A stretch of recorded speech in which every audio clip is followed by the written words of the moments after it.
Siyori Patan highway road પર આવેલ 3 દુકાનોના તાળા તોડી રોકડ રકમ સહિત કેબલ વાયર ચીજ વસ્તુઓની ચોરીની ઘટના સામે આવી છે. કાંકરેજ તાલુકાના મુખ્ય મથક સિયોરી પાટણ હાઈવે રોડ પર આવેલ ઉમિયા એન્જિનિયરિંગ, કુળદેવી વેલ્ડિંગ અને ગજાનન સબમર્સિબલ પંપ સર્વિસ એમ 3 દુકાનોના તાળા તોડી રોકડ રકમ સહિત કેબલ વાયર ચીજ વસ્તુઓની ચોરીની ઘટના સામે આવી. સિયોરી ખાતે આવેલ 3 દુકાનોને રાત્રે કોઈ અજાણ્યા ઈસમોએ ટાર્ગેટ બનાવીને દુકાનોના તાળા તોડી નકુચાવેરી ચીરી અંજામ આપ્યો હોવાનું સામે આવ્યું.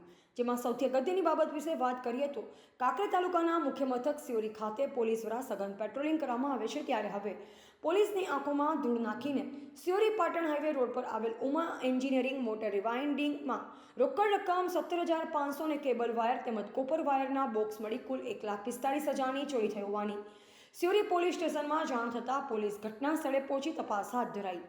અરજદાર પટેલ પ્રકાશભાઈ મણીલાલ, મૂળ રહે પાટણ, ધંધો સિહોરી ખાતે છેલ્લા કેટલાક વર્ષોથી બોરના કેબલ વાયર તેમજ કોપર વાયર સાથે મોટર બાંધકામનું કામ કરે છે. રિપોર્ટર ઇન્દ્રસિંહ વાઘેલા, કાંકરેજ.